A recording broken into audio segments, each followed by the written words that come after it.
على عباده الذين اصطفى أما بعد فأعوذ بالله من الشيطان الرجيم بسم الله الرحمن الرحيم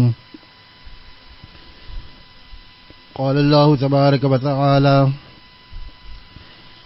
يوم لا ينفع مال ولا بنون إلا من أتى الله بقلب سليم.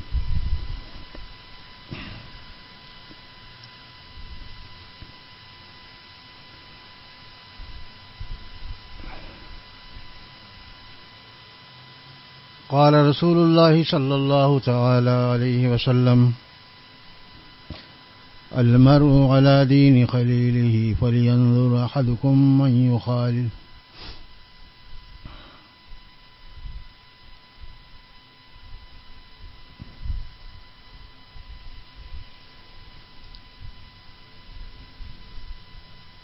حضرت والا رحمۃ اللہ علیہ یہ آیت بھی کثرت سے پڑھ کر اپنے بیانات کی ابتدا کرتے تھے. فکر انگیز آیت ہے، جھنجھوڑنے والی آیت ہے، جھنجھوڑنے والی آیت ہے. بٹھائیے ان کو ادھر جگہ.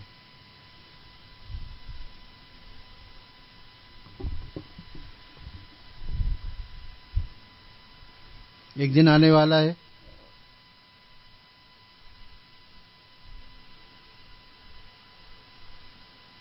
حضرت مولانا انعام الحسن صاحب رحمۃ اللہ علیہ تبلیغ کے امیر بھی تھے اور حضرت مولانا زکریا صاحب رحمۃ اللہ علیہ کے داماد بھی تھے اور خلیفہ بھی تھے.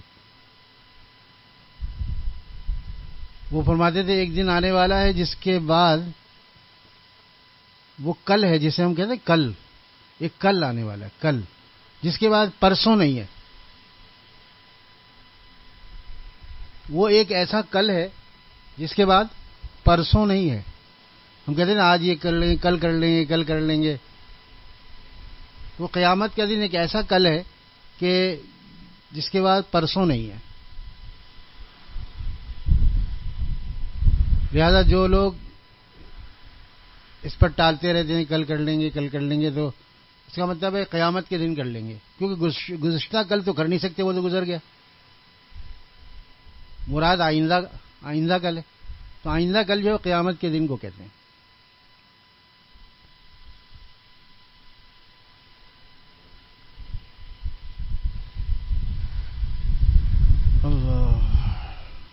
تو ایک دن ایسا آنے والا ہے جس دن نہ مال نفع دے گا نہ اولاد نفع دے گی، سوائے قلب سلیم کے. استثناء فرمایا الا من اتى اللہ بقلب سلیم. جو لے کر آئے، اسے لے کر آنا ہے. یہاں اگر کچھ دن قلب سلیم بنا رہا لیکن لے کر نہیں گیا، اللہ نہ کرے وہ قلب پھر بگڑ گیا، قلب کی سلامتی چھن گئی. قلب سلیم ہے نا، قلب کی سلامتی چھن گئی بننے سے پہلے. اللہ ہماری حفاظت فرمائے. تو اس لیے فرمایا جو لے کر آیا. اسی طرح ایک حدیث پاک میں حضرت والا رحمۃ اللہ علیہ فرماتے تھے استغفار کے متعلق فرماتے طوبى لمن وجد فی صحیفته استغفارا کثیرا. مبارک ہے وہ یا خوشخبری ہے اس کے لیے طوبى لمن وجد، جو پائے فی صحیفته اپنے صحیفے میں یعنی اعمال نامے میں استغفارا کثیرا، بہت زیادہ استغفار پائے. اس کے لیے مبارکباد ہے اور بڑی خوشخبریاں ہیں اس کے لیے. لیکن وجدہ کی شرط لگائی حضرت والا رحمۃ اللہ فرمایا یہ وجدہ تو پائے گا وہی جو لے کر جائے گا نا. صرف استغفار کرنا یہ کافی نہیں ہے، استغفار کی کثرت وہاں لے کر پہنچنا شرط ہے. استغفار کی کثرت کے ساتھ وہ بندہ پہنچے گا تب اس کے لیے خوشخبری ہے. کہتے ہیں استغفار کی کثرت کرنی چاہیے، بہت گناہ ہیں ہمارے اور ہمارا استغفار بھی ایسا ہے کہ اس پر پھر استغفار کیا جائے، کیونکہ ہم رسمی استغفار کرتے ہیں، استغفر اللہ استغفر اللہ استغفر اللہ۔ ہمارا استغفار خود ایسا ہے کہ اس پر استغفار کیا جائے، تو ایسے ناقص استغفار پر اللہ تعالیٰ کی مدد و نصرت اور دنیا اور آخرت کی کامیابی کی کا لالچ رکھنا یہ کیسا ہے؟ اس لیے فرمایا، مجھے اچانک یاد آیا حضرت والا رحمۃ اللہ کہ یہ حدیث پڑھتے تھے اور بالکل مجھے بہت دنوں تک یاد نہیں تھا، لیکن اچانک اللہ تعالیٰ نے یاد دلایا کہ یہ چیز لے جانے کی شرط یہاں حضرت فرماتے تھے لے کر گیا ہو اور وہاں پایا ہو اس نے، وجدہ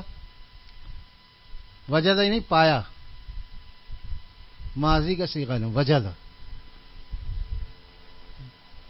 یہ واجد ہو اور استغفار موجود ہو، یہ واجد ہو، وجدہ اس میں فاعل واجد یہ پالے، اور وہ موجود مفعول اس میں۔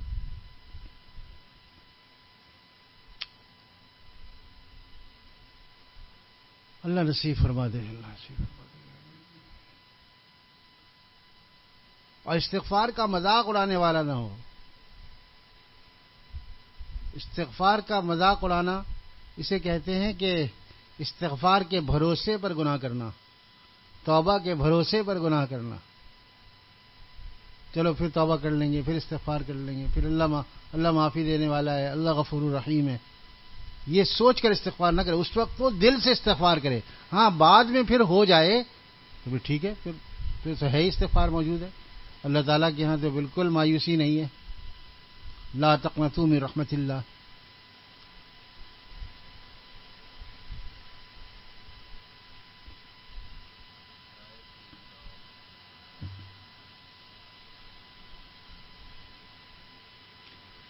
بہت پرانا شعر یاد دلایا انہوں نے،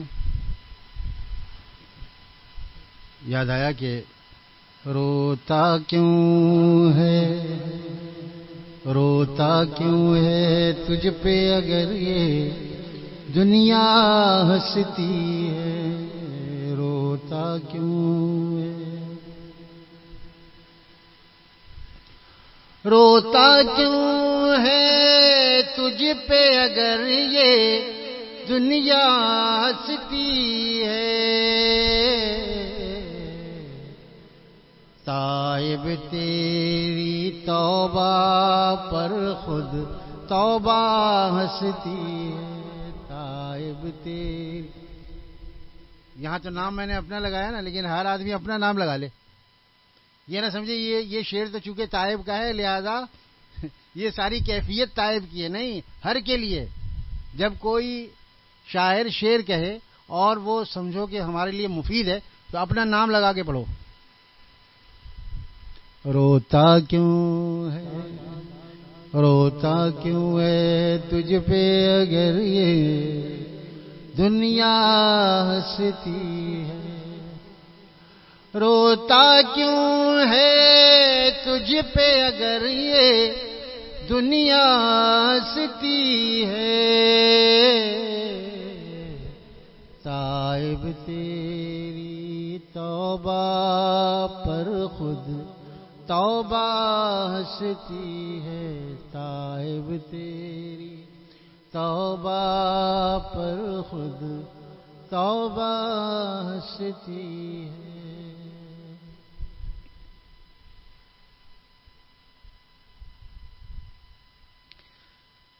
تو حضرت والا فرماتے تھے کہ الا من اتى اللہ بقلب سلیم، کہ سوائے اس چنگے دل کے، قلب سلیم یعنی جو دل بنا ہوا دل ہو، چنگا اور بھلا اچھا دل ہو، وہ لے کر آئے گا تو پھر اللہ تعالیٰ قلب سلیم پہ انشاءاللہ پھر بعد میں عرض کروں گا، اس پر حضرت والا کا پورا بیان ہے اور ماشاءاللہ اس کے مضامین زیادہ ہیں، تو ابھی فی الحال عرض کرتا ہوں کہ قلب سلیم سے مراد وہ دل جو اللہ تعالیٰ کی یاد کا مسکن ہے اور اللہ تعالیٰ کی یاد میں مگن ہے اور اللہ تعالیٰ کے محبوب بندوں جیسا دل ہے، جیسے بھلا چنگا دل ہوتا ہے، خراب دل نہیں ہوتا. وہ دل لے کر اگر آدمی وہاں جائے گا. خواجہ صاحب نے فرمایا کہ تیرے محبوب کی یا رب شباہت لے کے آیا ہوں.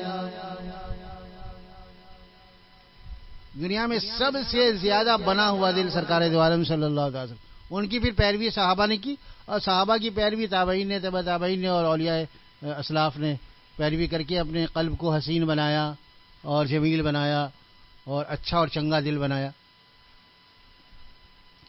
تو خواجہ صاحب فرما رہے ہیں تیرے محبوب کی یا رب شباہت لے کے آیا، تیرے محبوب کی یا رب شباہت لے کے آیا ہوں. حقیقت اس کو تو کر دے میں صورت لے کے آیا، حقیقت اس کو تو کر دے میں صورت لے کے آیا ہوں. اور صورت بنانا ہمارے اختیار میں ہے، صورت بنانا اختیار میں، حقیقت ڈالنا یہ اللہ تعالیٰ کا کام ہے. کہ حدیث پاک میں آئے ابکو، رو، وَإِن لَّمْ تَبْكُوا فَتَبَاكَوْا، رو، اگر رونا نہ آئے تو رونے والوں کی شکل بنا لو. اللہ کیسے کریم ہے کہ شکل بنانے والوں کو بھی محروم نہیں فرماتے. غالب کا شعر حضرت والا فرماتے تھے کہ بنا کر فقیروں کا ہم بھیس غالب، فقیروں کا بھیس بنایا، فقیر نہیں ہے لیکن فقیروں کا بھیس بنایا. اللہ والے فقیر مانے اللہ والے، فا سے فاقہ کرنے والا، قاف سے قناعت کرنے والا، یا سے یاد الہی میں مصروف رہنے والا، را سے ریاضت کرنے والا فقیر. فقیروں کا بنا کر فقیروں کا ہم بھیس غالب، تماشائے اہل کرم دیکھتے، تماشائے اہل کرم دیکھتے ہیں.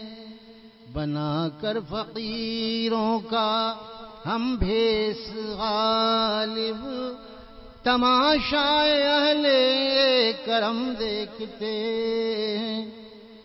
دل نہیں بنتا ٹھیک ہے، لیکن بنانے کی مشق کرنا اور اہل دل کی صحبت اٹھانا، ان کے پاس آنا جانا رکھنا، ان سے پوچھنا کہ دل کیسے حسین بنتا ہے اور دل کیسے قبیح ہوتا ہے. اس کا حسن و قبح، اس کا حسین بننا اور اس کا قبیح بننا، یہ اہل اللہ جانتے ہیں کیسے حسین بن جاتا ہے اور کیسے قبیح ہو جاتا ہے. تو پوچھنا ہے، کبھی کبھی تو پوچھ کر پتہ چلے گا اور کبھی ان کو دیکھ کر پتہ چلے گا، کبھی ان کے اعمال دیکھ کر پتہ چلے گا کہ یہ کیسے اپنے دل کو حسین بنانے کی محنت میں لگے ہوئے ہیں، جستجو میں لگے ہوئے ہیں. ہر آن ہر گھڑی اپنی فکر رہتی ہے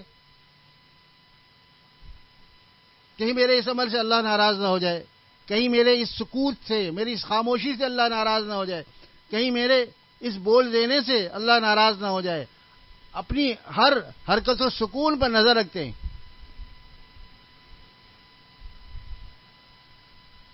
تو یہ جو ہر حرکت و سکون پر نظر رکھنا، یعنی حرکت پہ بھی اور سکون پر بھی، دونوں پر نظر.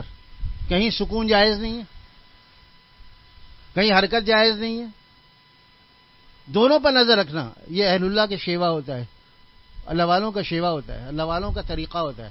تو جو اہل اللہ کے پاس آتے جاتے رہتے ہیں یا ان کے غلاموں کے پاس، خدام کے پاس آتے جاتے رہتے ہیں، تو ان کو یہ طریقہ آہستہ آہستہ آ جاتا ہے، وہ فکر میں رہتے ہیں.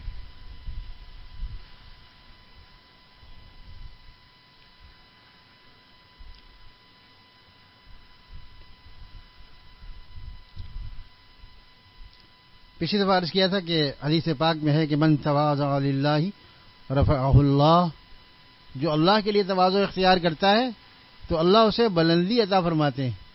اور اللہ تعالیٰ جسے بلند کر دے، اللہ اکبر، تو اللہ بڑے ہیں، اللہ تعالیٰ کی بلندی بھی بڑی ہے. اللہ تعالیٰ جو چیز عطا فرماتے ہیں نا وہ بھی بے مثال، کیونکہ اللہ خود بے مثال ہے. لیس کمثلہ شیء، اللہ تعالیٰ کی کوئی بھی مثال نہیں ہے.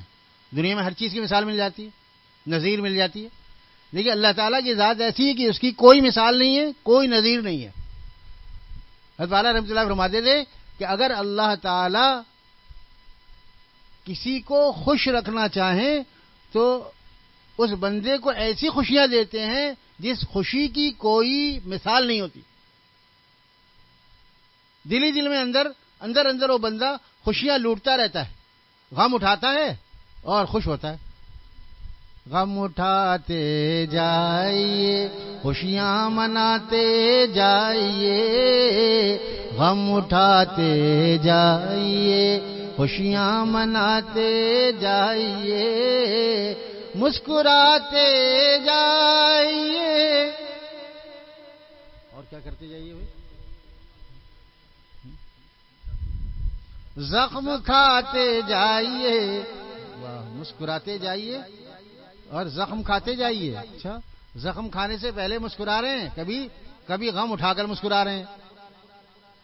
تو یہ کیا ہے بھائی؟ آخر کچھ تو ملتا ہے.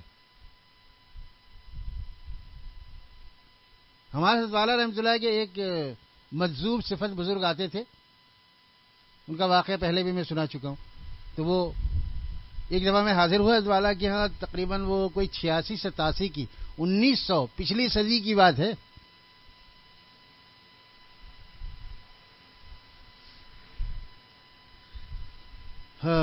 مجھ سے فرمایا، جیسے ہی میں داخل ہوا حضرت نے مجھ سے فرمایا، طائب تم نے وہ ٹیکسلا کی چڑیا دیکھی ہے؟ وہ ٹیکسلا سے آتے تھے.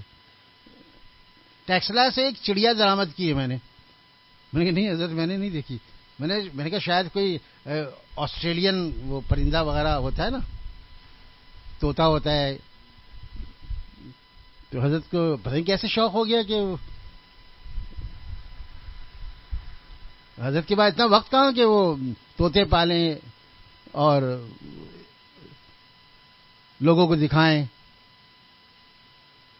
ایک دفعہ ہمارے وہ طوطا فارم ہاؤس ہے نا یہاں پہ، تو بہت اچھے مختلف منفرد طوطے وہاں پہ ہم لوگ گئے. 2-3 دفعہ ہم لوگ گھر والوں کو بھی لے کر گئے، تو بہت اچھا تھا. اور وہ پاکستان کے جو امپورٹ ایکسپورٹ کرتے ہیں طوطے وغیرہ، تو ان کے ایسوسی ایشن کے وہ کچھ عہدیدار بھی ہیں. انہوں نے ایک اپنا فارم ہاؤس بنایا ہوا تھا سپر ہائی وے پر. بہت منفرد قسم کے طوطے تھے، اور بھی کچھ جانور رکھے. ایک جانور تو بہت ہی عجیب سا تھا، بدتمیز قسم کا. ہم لوگ جب سامنے گئے تو ہماری خواتین بھی تھیں، ہم بھی. تو وہ تھا، وہ بنمانوس تھا یا بندر تھا بڑا والا. تو اس نے ایسے اچانک زمین سے مٹی اٹھا کر پھینکی سب کے منہ پر، برقعے میں، اور جناب سب کے بالوں میں. ہم لوگ بہت جلدی پیچھے ہوئے. بھائی یہ تو اچانک بالکل غیر متوقع حملہ تھا اس کا، اچانک. خیر اور بھی جانور تھے، لیکن طوطے بہت منفرد قسم کے تھے ان کے. ایک دفعہ حضرت والا سے وہ عرض کرنے لگے کہ حضرت آج کل بہت اچھے طوطے آئے ہوئے ہیں اور جانور بھی ہیں، تو حضرت کبھی اگر سیر کو چلیں تو میں حاضر ہوں. ان کے بعد اچھی بڑی گاڑی بھی تھی. تو فرمایا میاں ہم جانوروں کو دیکھنے کے لیے نہیں ہیں، ہم انسانوں کو دیکھنے کے لیے پیدا کیے گئے ہیں اور انسان بنانے کے لیے پیدا کیے گئے ہیں. ہمارا کام. حضرت کا پتہ نہیں کس طرح سے مزاج اس وقت موڈ ایسا تھا کہ حضرت نے بالکل، حالانکہ حضرت والا خود چڑیا گھر جاتے ہیں اور وہاں جا کر جانور دیکھتے ہیں، اور سلیم صاحب کے اس زو میں پہلے بھی جا چکے ہیں. اب نئے جانور چکے آئے تھے تو حضرت کو دعوت دے رہے تھے، لیکن حضرت کا اس وقت جو ہے وہ اس کی طبیعت نہیں تھی حضرت کی. فرمانے لگے کہ ہم جانوروں کو دیکھنے کے لیے پیدا نہیں ہوئے، ہم تو انسانوں کو دیکھتے ہیں اور انسان بناتے ہیں. تو مجھ سے فرمانے لگے ارے تم نے وہ ٹیکسلا کی چڑیا دیکھی ہے؟ میں نے کہا نہیں حضرت میں تو نہیں دیکھی. تو فرمایا کہ ابھی بلاتا ہوں. ارے بھائی ادھر آؤ. تو کمرے سے وہ باہر آئے. میں دیکھا ان کی کمر جھکی ہوئی ہے. تو حضرت نے اس پر ایک شعر بھی کہا تھا، کمر جھک کے مثل کمانی ہوئی، کمر جھک کے مثل کمانی ہوئی، کوئی نانا ہوا کوئی نانی ہوئی. جب آدمی بوڑھا ہو جاتا ہے تو جوانی میں کیسے اکڑ کر چلتا ہے، سیدھا سیدھا رہتا ہے نا. اب بظاہر وہ سیدھا ہے لیکن سیدھا نہیں ہوتا، وہ اس وقت ٹیڑھا ہے، وہ بظاہر سیدھا لگتا ہے لیکن وہ سیدھا پن وہ اس کا ٹیڑھا پن ہوتا ہے، کیونکہ اکڑ موجود ہوتی ہے اس میں۔ دوسرے اعتبار سے وہ سیدھا ہے اور ایک اعتبار سے ٹیڑھا ہے وہ، لیکن یہی جب پہنچ جاتا ہے بڑھاپے پر، بڑھاپے کی حالت میں، تو کمر جھک کے مثلے کمانی ہوئی، کوئی نانا ہوا کوئی نانی ہوئی۔ ایک دفعہ ایک بڑے صاحب جا رہے تھے، اسی طرح کمر جھکی ہوئی تھی، اور ہم نے دیکھے ہیں ایسے لوگ، شاید اب نہ ہوتے ہوں، کہ اب تو کمر جھکنے سے پہلے ہی لوگ بستر پر وینٹیلیٹر پہ چلے جاتے ہیں۔ کہتے کہاں ہے بھائی؟ وینٹ میں۔ اچھا یہ وینٹ وی سے ہے یا ڈبلیو سے ہے؟ ہاں بس جو وی سے ہوا وہ ڈبلیو سے ہو گیا، اس میں جو وی سے ہوا وہ ڈبلیو سے ہو گیا، وہ وینٹ پہ، وہ آلریڈی وینٹ، یس، یہاں ڈبلیو سے پڑھیں گے، جو وینٹ پہ گیا، اللہ نہ کرے، بہت سے لوگ واپس بھی آ جاتے ہیں لیکن کم ہوتے ہیں، جو وینٹ پہ وہ وینٹ۔ تو اب تو وہ کمر جھکے ہوئے لوگ بہت کم نظر آتے ہیں، پہلے ماشاءاللہ کمر جھکی ہوئی ہے اور مسجد جا رہے ہیں، ایسے لوگ دیکھے میں نے۔ تو ایک کمر جھکے ہوئے شخص سے ایک نوجوان نے کہا، کیا تلاش کر رہے ہیں؟ تو کہنے لگے، میں گمشدہ جوانی تلاش کر رہا ہوں۔ یہ جھک کر کوئی چیز، آدمی کے پیسے گر جاتے ہیں، کچھ ایسی چیز گر جاتی ہے قیمتی، تو آدمی جھک کر تلاش کرتا ہے نا، تو کہنے لگے میں گمشدہ جوانی تلاش کر رہا ہوں۔ ایک نوجوان نے پوچھا، یہ کمان آپ نے کتنے کی لی؟ یہ کمان بن جاتے، کمر جھک کے مثلے کمانی ہوئی، کمان کی اسی طرح کی شکل ہوتی ہے، مڑی ہوئی۔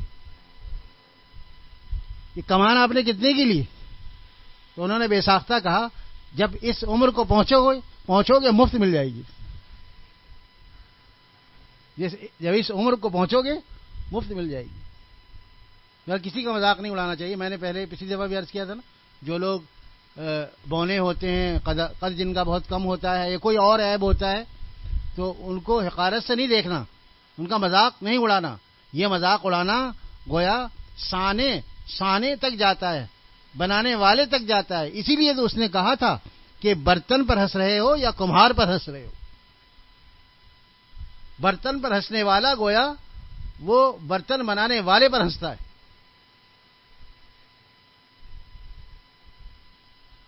پھر بہرحال بعض لوگ اجازت دے دیتے ہیں کہ آپ میری گفتگو کر کے ہنسا کریں، جیسے ہمارے ظفر صاحب نے اجازت دی ہوئی ہے، تو کوئی اس دھوکے میں نہ رہے، ظفر کی طرح کسی اور کا اگر اسی طرح کرے گا تو اس کا حلیہ بگڑ جائے گا۔ عادت خراب ہو گئی ہے ہماری، ظفر کے متعلق ہم گفتگو کرتے ہیں اور محظوظ ہوتے ہیں، اس لیے کہ وہ خود محظوظ ہوتے ہیں، لیکن کسی اور پہ یہ مشق سخن نہیں جاری کرنا اور تختہ مشق نہیں بنانا ہے، ورنہ پھر کھچائی ہو جائے گی اور پٹائی ہو جائے گی۔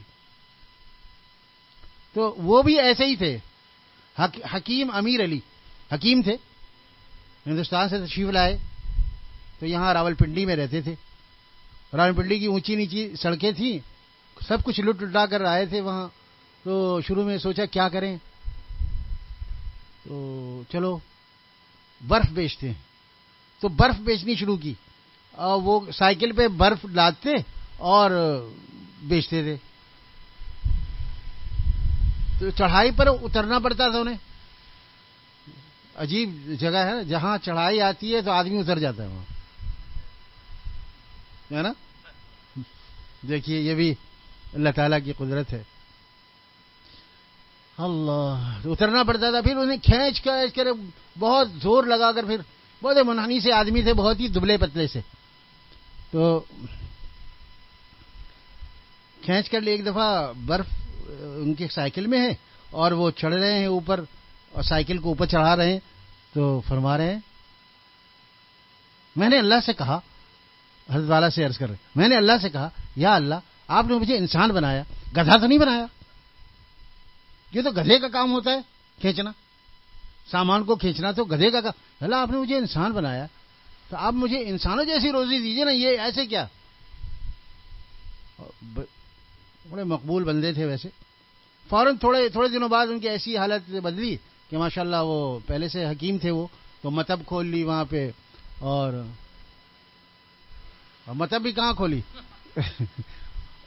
گورنمنٹ ہاسپٹل کے سامنے بالکل، یعنی گویا مقابلہ ہے، اور دعا مانگتے تھے یا اللہ جیسے شفا دینا ہو میرے پاس بھیج دے، اور جسے مرنا ہو ادھر بھیج دے، بالکل صاف صاف، کوئی لگی لپٹی نہیں، جسے شفا دینا ہو میرے پاس بھیج دے اور جسے مارنا ہو ادھر بھیج دے، وہ اشارہ کرتے تھے۔ حضرت والا فرماتے ہیں یہ بہت ہی ویسے تو مجذوب ہے لیکن بہت عقل مند مجذوب ہے یہ۔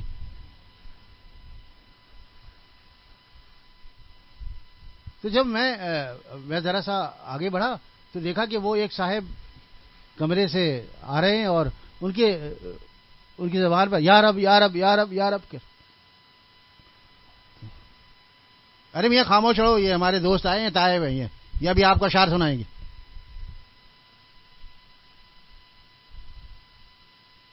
تو جب میں اشعار پڑھ رہا تھا، اس زمانے کے کچھ کیسٹیں ہمارے پرانے دوستوں کے پاس ہیں، انہوں نے اس پہ کارڈ میں بدلا ہے، تو ہم نے ابھی سنا تو وہ یارب یارب کی آواز ابھی بھی آ رہی تھی۔ کتنے سال ہو گئے؟ 35 سال، تقریباً 35 سال ہو گئے، اور وہ آواز اب بھی تازہ ہے۔ میری آواز اس وقت تھوڑی باریک تھی،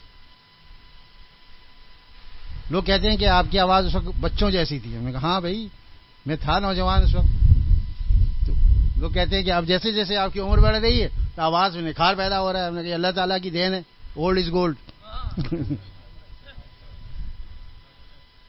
کہ اس وقت کی آواز ہمیں پسند نہیں آتی تھی، اب کی آواز زیادہ پسند آتی ہے۔ ہم نے کہا بھائی نکھار تو پیدا ہوتا ہے ہر چیز میں، مشق سے نکھار پیدا ہوتا ہے، بس آپ لوگ نظر مت لگایا کیجئے، ماشاءاللہ کہہ دیا کیجئے۔ ہم نے ماشاءاللہ حضرت والا نے سکھایا کہ اگر لوگ ماشاءاللہ نہ کہیں تو تم فکر مت کرو، تو خود سے ماشاءاللہ کہہ دیا کرو، کہ بعض دفعہ اپنی نظر بھی لگ جاتی ہے۔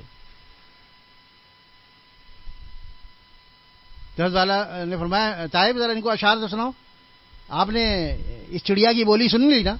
میں نے جی حضرت، میں کیا بول رہا تھا؟ میں نے کہا یارب یارب کر، پہلے یارب یارب نہیں کرتا تھا، یہ پتہ ہے کہ پہلے کیا کرتا تھا؟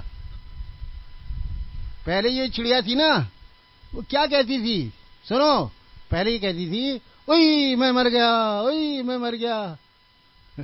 میں نے کہا بھائی یہ اوئی اوئی کیا کرتے عورتوں کی طرح؟ تو آخذ ہوتا کیا ہے کہ اوئی اوئی کرتے رہتے ہو؟ تو پتہ ہے اس نے کیا کہا؟ اس نے کہا تھا کہ میرے دل میں ایسا لگتا ہے کہ کوئی چٹکیاں بھر رہا ہو، چٹکیاں لے رہا ہو کسی کی جسم اتنا حساس ہوتا ہے کہ ذرا سا ہاتھ لگا تو گزگزی بہت ہوتی ہے۔ تو بعض دفعہ اللہ والوں کا دل اتنا حساس ہوتا ہے کہ ایسا لگتا ہے کہ اللہ تعالیٰ اس دل کو سنبھال رہے ہیں، اور دل کو سنبھالتے ہوئے ان کی خوشی سے ان کا عالم ہی دیگر ہے۔ میں کوئی جیسے میرے دل کی چٹکیاں لے رہا ہو اور مجھے ہنسی آتی ہے اور میں کچھ کہنا چاہتا ہوں تو میں کچھ کہہ نہیں پاتا، تو میرے منہ سے اوئی کی آواز نکلتی۔ فرمایا نہیں ابھی ایسا نہیں کہا کرو، بلکہ تم ایسا کرو کہ یا رب کہا کرو، جب بھی ایسی کیفیت دل میں محسوس کرو تو یا رب۔ جی حضرت اب ایسا ہی کروں گا۔ اس کے بعد سے ان کا نعرہ بدل گیا۔ تو میں یہ کہہ رہا تھا کہ دل جو ہے اللہ تعالیٰ کے قبضے میں ہے، ان کی اور بہت سی باتیں ہیں، لیکن بہرحال اس کے لیے پورا بیان شروع ہو جائے گا۔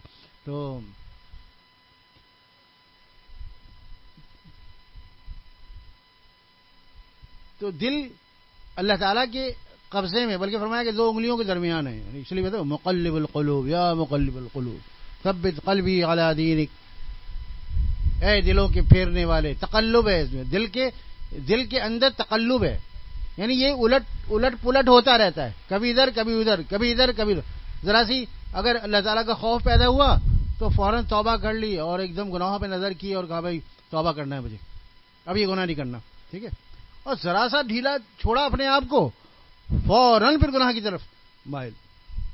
اس لیے ہمیشہ چوکنا رہنا ہے، چوکس رہنا ہے، اس ہرن کی طرح جس کے نافے میں مشک پیدا ہو گیا ہو اور وہ چوکس رہتا ہے، چوکنا رہتا ہے، اور بزبان حال یہ کہتا ہے کہ نہ کوئی غیر آ جائے، نہ کوئی راہ پا جائے،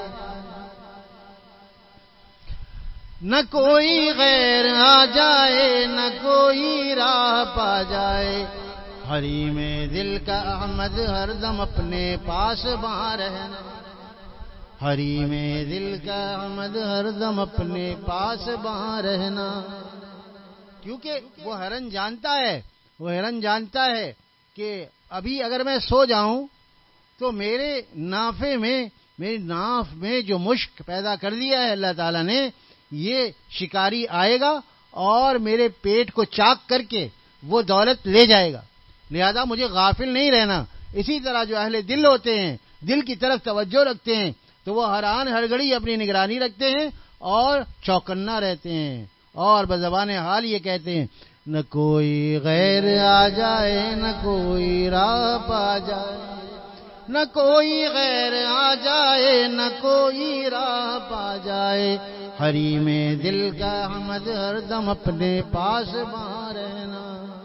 یہ دل کا حرم ہے، یہ دل کا حرم ہے، حرم دل، اس کی نگرانی کرنی ہے، اس کی پاسبانی کرنی ہے، لہذا کسی گناہ کے موقع پر تھوڑی دیر کا استحضار بس اللہ تعالیٰ سے رجوع کا ذریعہ بن جائے گا انشاءاللہ تعالی۔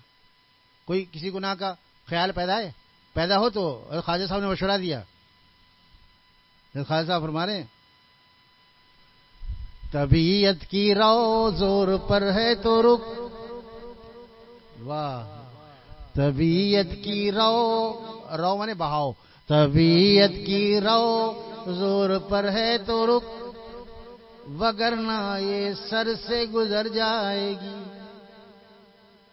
طبیعت کی رو زور پر ہے تو رک، وگرنہ یہ سر سے گزر جائے گی، ذرا دیر کو تو ہٹا لے خیال،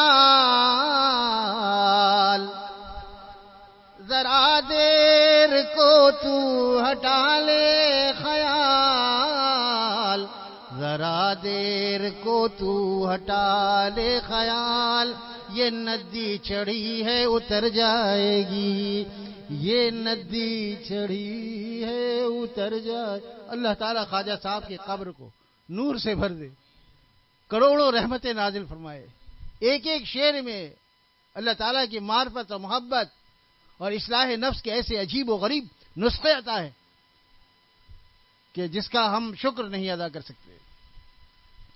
طبیعت کی رو زور پر ہے تو رک، کبھی طبیعت میں تقاضا بہت زیادہ شدید ہوتا ہے، اس وقت کے لیے خواجہ صاحب نے فرمایا طبیعت کی رو زور پر ہے تو رک، وگرنہ یہ سر سے گزر جائے گی، ذرا دیر کو تو ہٹا لے خیال، ذرا دیر کو تو ہٹا لے خیال، یہ ندی چڑھی ہے اتر جائے گی، یہ ندی چڑھی ہے اتر جائے گی۔ ہٹا لے خیال، کسی اور طرف مشغول ہو جاؤ، کوئی اور کام کرنے لگو، کسی مباح کام میں لگ جاؤ، بلکہ حضرت والا فرماتے تھے کہ جب گناہ کا تقاضا پیدا ہو تو ایسے کام کرو جس میں نہ دنیا کا فائدہ نہ دین کا فائدہ، مباح کام ہے ٹھیک ہے لیکن گناہ تو نہیں ہے نا، دوستوں میں جا کر خوب ہنسو بولو، اور اس خیال سے اگر ہنسو بولو گے تو امید ہے کہ اس ہنسنے بولنے پر بھی اجر ملے گا انشاءاللہ، کیونکہ گناہ سے بچنے کے لیے کر رہے ہو نا، ہے نا، گناہ سے بچنے کے لیے کر رہے ہو، لہذا اپنے دوستوں میں چلے جاؤ، لیکن وہاں یہ دیکھ لو کہ وہ دوست کس مزاج کے ہیں، ایسا نہ ہو کہ وہ دوست بھی کوئی فلم دکھانے لگے تمہیں، ارے بھائی بڑے رنجیدہ غمزدہ لگ رہے اور تم کو میں ڈرامہ دکھاتا ہوں، تم کو میں فلم دکھاتا ہوں، تو ایک گناہ سے بچے دوسرے گناہ میں پھنس گئے، ایسا نہیں ہو، وہ دوست سلیم الطبع ہوں، سلیم المزاج ہوں، کیونکہ ہمیں قلب سلیم لے کر جانا ہے نا، دیکھیں بات وہیں چل رہی ہے، الا من اتى اللہ بقلب سلیم، ہمیں قلب سلیم لے کر جانا ہے، لہذا ہمارے دوست بھی سلیم الطبع ہونے چاہیے، ہمارے ملنے جلنے والے بھی سلیم الفطرت ہونے چاہیے۔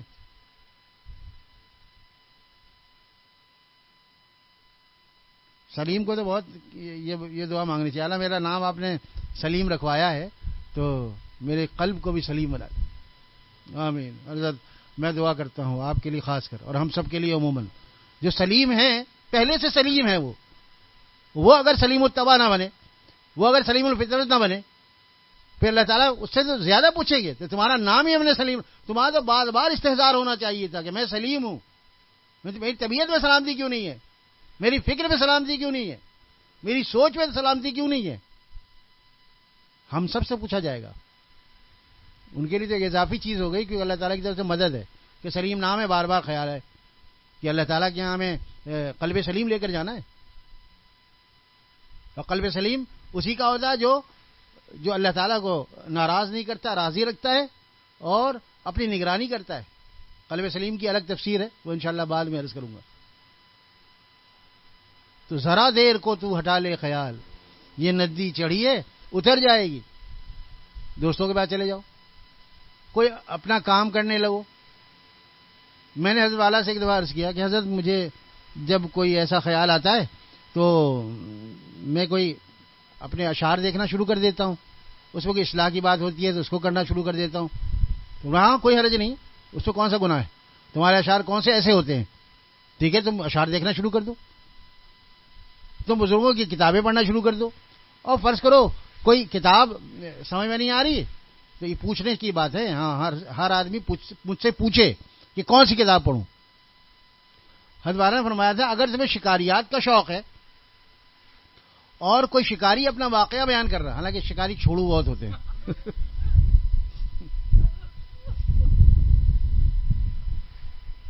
بہت زیادہ ہوتے ہیں. ایک دفعہ ایک نواب صاحب تھے، حضرت تھانوی رحمۃ اللہ لکھا ایک نواب صاحب تھے اور وہ ایسی الٹی سیدھی ہانکتے تھے، اپنی شکاریات کے واقعات ایسے ایسے بیان کرتے تھے کہ کوئی تعویل اور توجیہ کرنے کی گنجائش ہی نہیں ہوتی تھی. لوگ حیرت، ارے ایسا کیسے ہو سکتا ہے بھائی؟ لیکن پھر انہوں نے اپنی بات کو سچی ثابت کرنے کے لیے ایک آدمی رکھا ہوا تھا جو بہت ہی عقل مند تھا. وہ اس کی تعویل کرتا تھا کہ اصل میں بات سنیے ابھی جو نواب صاحب نے کہا نا، اس کا مطلب یوں ہے، اس طرح ہے. حضرت تھانوی رحمۃ اللہ فرماتے ایک دفعہ نواب صاحب نے کیا کہا کہ ایک دفعہ میں نے ایسی گولی چلائی کہ اس کے پیر میں لگی، کھر میں، اور وہ دماغ سے ہو کے نکل گئی. اللہ اکبر! اس کے کھر میں لگی اور دماغ سے ہو کے نکل گئی، پرخچے اڑ گئے دماغ کے. ہاں جناب، میں نے ایسی گولی چلائی.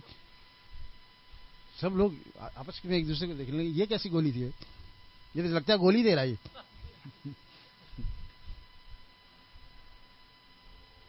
تو انہوں نے کہا ٹھہریے ایک بار، ٹھہر جائے. نواب صاحب نے اصل میں ایسے موقع پر گولی چلائی جب وہ ہرن اپنے کھر سے اپنے بال سہلا رہا تھا.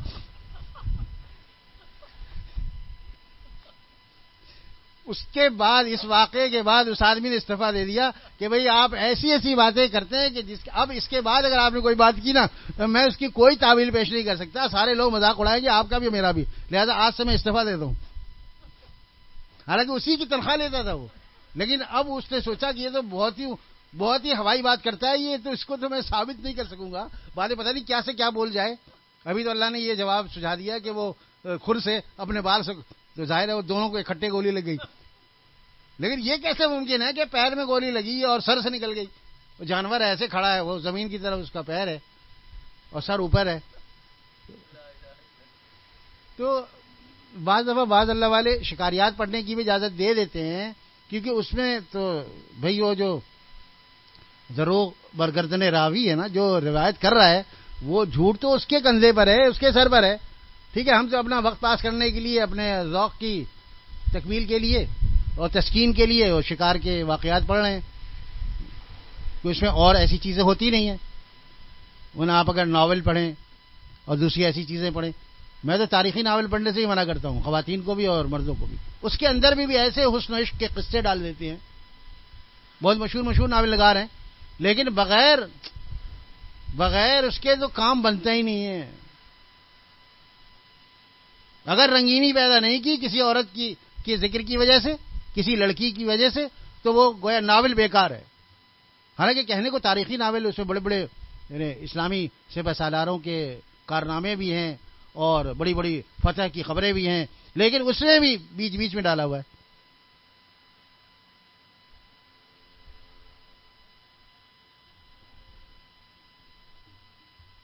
جو بعض فن ایسے ہوتے ہیں کہ جو مباح ہوتے ہیں تو اس میں ٹھیک ہے.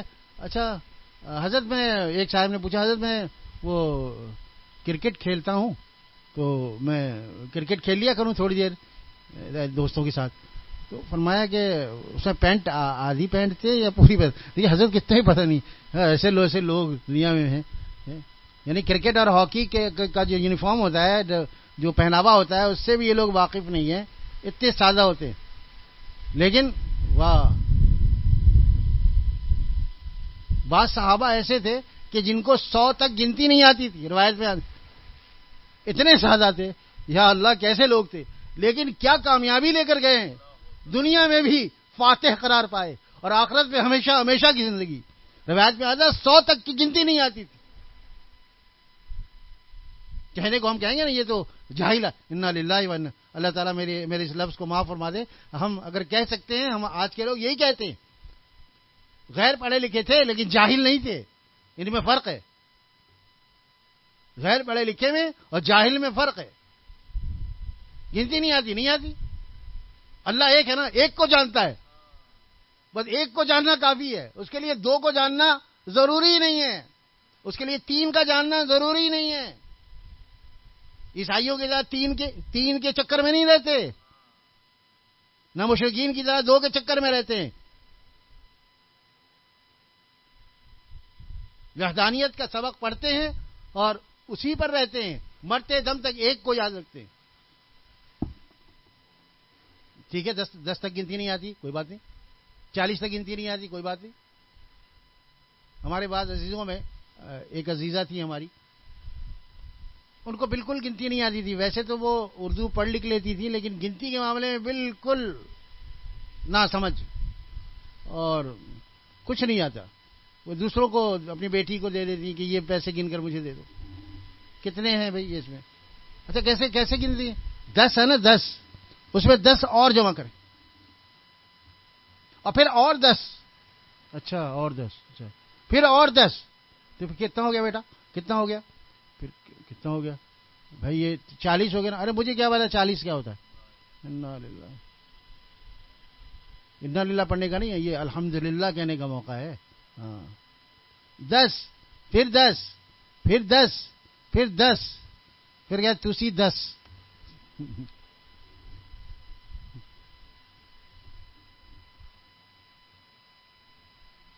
مجھے کیا پتا.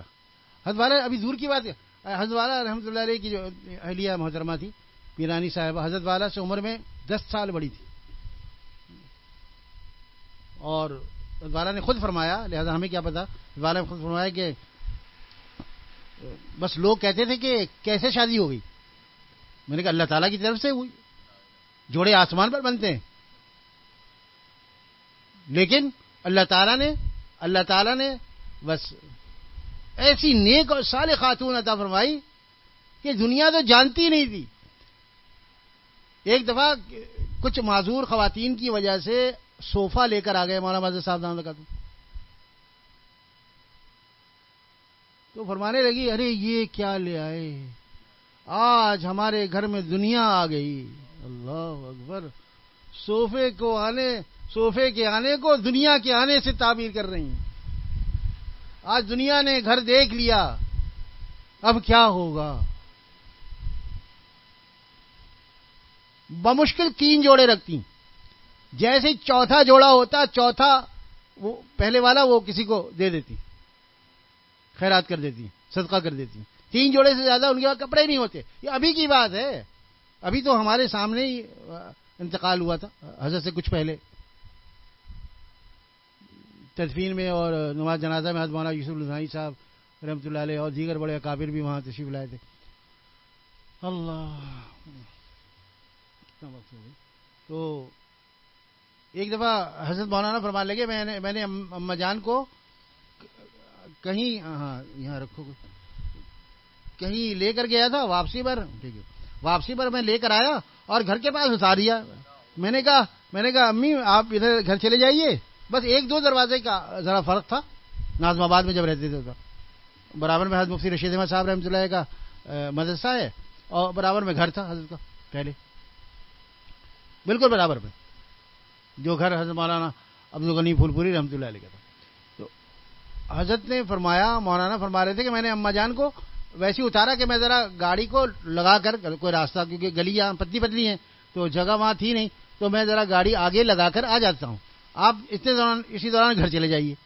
تو میں واپس آیا گاڑی رکھ کر، تو وہیں کھڑی ہیں. میں نے پوچھا اماں آپ گئی نہیں؟ مجھے کیا پتا کون سا دروازہ، میں کسی اور گھر میں نہ چلی جاؤں. یا اللہ، اس چشم فلک نے ایسے سادہ لوگ بھی دیکھیں. لیکن یاد رکھیے جنت میں سادہ لوگوں کی کثرت ہوگی. سادہ تو تھے لیکن اللہ کو یاد رکھتے تھے، اللہ کے قوانین کے اعتبار سے سادہ نہیں تھے، بہت عقل مند تھے وہ. سادہ سے مراد یا بدھو نہیں ہے، سادہ ہونا اور بات ہے، بدھو اور بیوقوف ہونا اور بات ہے. اللہ والے سادہ تو ہوتے ہیں دنیا کے اعتبار سے، لیکن بدھو نہیں ہوتے، بے وقوف نہیں ہوتے، بہت عقل رکھتے ہیں. یار کتنے بڑے بڑے ایسے پی ایچ ڈیز، اور کہتے ہیں کہ لوگ کہتے ہیں کہ وہاں کعبۃ اللہ میں بڑے انوارات ہوتے ہیں. میں تو حج کو گیا، مجھے کوئی نور نظر نہیں آیا. پی ایچ ڈی کہہ رہا ہے. تو اس سے وہ دیہاتی اچھا ہوا نا جس کو نور نظر آتا ہے کعبے میں، جس کو روضہ نبی صلی اللہ علیہ وسلم میں نور نظر آتا ہے. تو وہ دیہاتی افضل ہوا نا، وہ باخبر ہوا، وہ پڑھا لکھا ہوا، وہ علیم و خبیر سے واقف ہے. اور یہ پی ایچ ڈی اتنا غافل ہے، کہتا ہے مجھے کوئی نور نظر نہیں آیا. میں بھی حج کو گیا تھا، لوگ ویسی غلط کہتے ہیں. انا للہ و انا الیہ راجعون.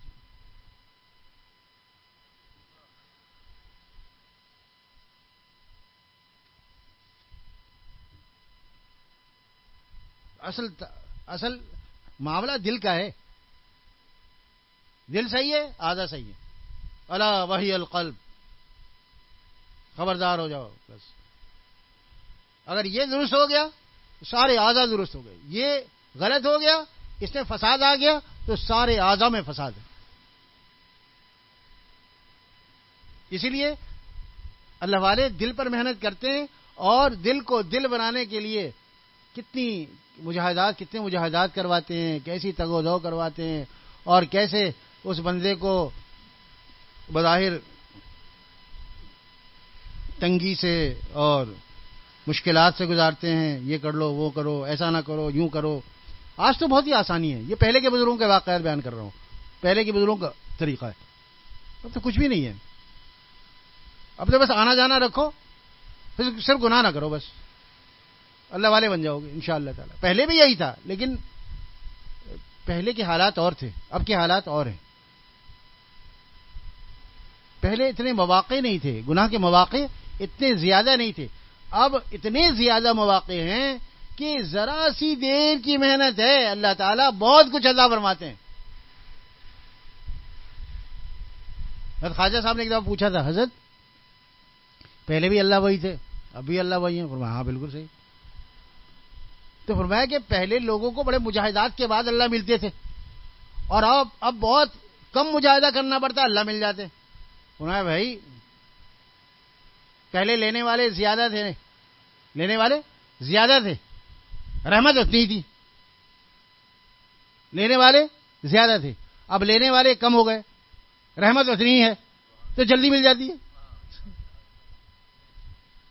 کیا سوال ہے، کیا جواب ہے، سبحان اللہ. لینے والے زیادہ تھے نا، رحمت اتنی تھی، مجاہدات سے ملتی تھی.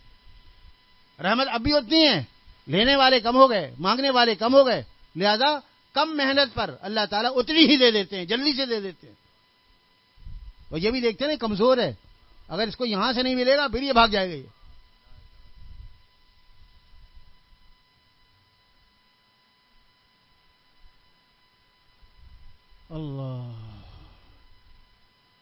اللہ تعالیٰ ہم سب کو صاحب دل بنا دے، اہل دل بنا دے، اور ہمارے قلب کی اصلاح فرما دے. اور جب ہم یہاں سے جائیں تو اللہ تعالیٰ ہمارے دل کی طرف دیکھیں اور خوش ہو جائیں، اور چہرے کی طرف دیکھیں تو خوش ہو جائیں. ہماری خواتین کو اور ہماری مستورات کو بھی اللہ تعالیٰ اللہ والی بنا دے، اپنا دوست بنائے. وآخر دعوانا ان الحمد للہ رب العالمین. جزا اللہ تعالی عنا محمد ما هو اہلہ اللهم صل على محمد وعلى آل محمد. جزا الله تعالى عنا محمدا ما هو أهله. اللهم أحسن عاقبتنا في الأمور كلها وأجرنا من خزي الدنيا وعذاب الآخرة. اللهم أحسن عاقبتنا في الأمور كلها وأجرنا من خزي الدنيا وعذاب الآخرة. اللهم أحسن عاقبتنا في الأمور كلها وأجرنا من خزي الدنيا وعذاب الآخرة. اللهم ارحم أمة محمد صلى الله عليه وسلم. اللهم ارحم أمة محمد صلى الله عليه وسلم. اللهم ارحم أمة محمد صلى الله عليه وسلم. اللهم إنا نسألك الجنة الفردوس ونعوذ بك من النار. اللهم إنا نسألك الجنة الفردوس ونعوذ بك من النار. اللهم إنا نسألك الجنة الفردوس ونعوذ بك من النار. اللهم إنا نسألك رضاك والجنة ونعوذ بك من سخطك والنار. اللهم ارحم أمة محمد صلى الله عليه وسلم. اللهم اكفنا بحلالك عن حرامك وأغننا بفضلك عمن سواك. اللهم اكفنا بحلالك عن حرامك وأغننا بفضلك عمن سواك. اللهم إنا نسألك الصحة والعفة والأمانة وحسن الخلق والرضا بالقدر. اللهم إنا نسألك الصحة والعفة والأمانة وحسن الخلق والرضا بالقدر. اللهم إنا نسألك الصحة والعفة والأمانة وحسن الخلق والرضا بالقدر. اللهم إنا نسألك الجنة الفردوس ونعوذ بك من النار. یا اللہ یا رحمان یا رحیم، جو مانگا وہ بھی عطا فرما دیجیے، جو نہیں مانگ سکے وہ بھی عطا فرمائیے. دنیا آخرت کی تمام بھلائیاں ہم پر انڈیل دیجیے. یا اللہ ہمیں عطا فرما دیجیے، قبول فرما لیجیے، رد نہ فرمائے. جو عرض کیا اللہ مجھے بھی عمل کی توفیق دیجیے، میرے دوستوں کو اور میرے مجھ سے محبت رکھنے والوں کو، مجھ سے نفرت رکھنے والوں کو، میرے دوستوں کو، ان کے گھر والوں کو، سب کو نصیب فرما دیجیے. کسی کو محروم نہ فرمائیے. یا اللہ عطا فرمائیے، محروم نہ فرمائیے. یا اللہ قبول فرما لیجیے، رد نہ فرمائیے. یا اللہ ہمارے جتنے دوست بیمار ہیں، جتنے جاننے والے جنہوں نے دعاؤں کے لیے کہا ہے، اللہ سب کی صحت اچھی فرما دیجیے، سب کی بیماری ختم فرما دیجیے. یا اللہ ہمارے دوست ملتان کے قاری صاحب مولانا عبدالخالق صاحب کے بھائی کا انتقال ہو گیا، اللہ تعالیٰ ان کی مغفرت فرما دیجیے. یا اللہ ان کی مغفرت فرما دیجیے. یا اللہ ان کی مغفرت فرما دیجیے. ہمارے جتنے دوست احباب بیمار ہیں سب کو صحت دے دیجیے. ہم سب روحانی طور پر بیمار ہیں، اے اللہ ہم سب کو صحت کاملہ عاجلہ مستمرہ دے دیجیے، شفائے کامل عاجل مستمر دے دیجیے. کسی کو محروم نہ فرمائیے، عطا فرما دیجیے. یا کریم کرم سے عطا فرمائیے. ہم آپ کے کرم کے مستحق نہیں ہیں، لیکن آپ چونکہ کریم ہیں، کریم بغیر حق بنے دے دیتا ہے. آپ کریم ہیں. یا اللہ ہمارا کوئی استحقاق نہیں ہے، ہمارا حق نہیں ہے، لیکن آپ ہمیں عطا فرما دیجیے. مجھے بھی عطا فرما دیجیے، مجھ سے محبت رکھنے والوں کو بھی عطا فرما دیجیے، میرے دوستوں کو بھی عطا فرمائیے، میرے گھر والوں کو بھی عطا فرمائیے. ہم سب کو عطا فرما دیجیے، کسی کو محروم نہ فرمائیے. اللهم إنا نسألك من خير ما سألك منه عبدك ونبيك محمد صلى الله عليه وسلم، ونعوذ بك من شر ما استعاذ منه عبدك ونبيك محمد صلى الله عليه وسلم. ربنا تقبل منا إنك أنت السميع العليم، وتب علينا إنك أنت التواب الرحيم. وصلى الله تعالى على خير خلقه محمد وآله وأصحابه أجمعين. آمين برحمتك يا أرحم.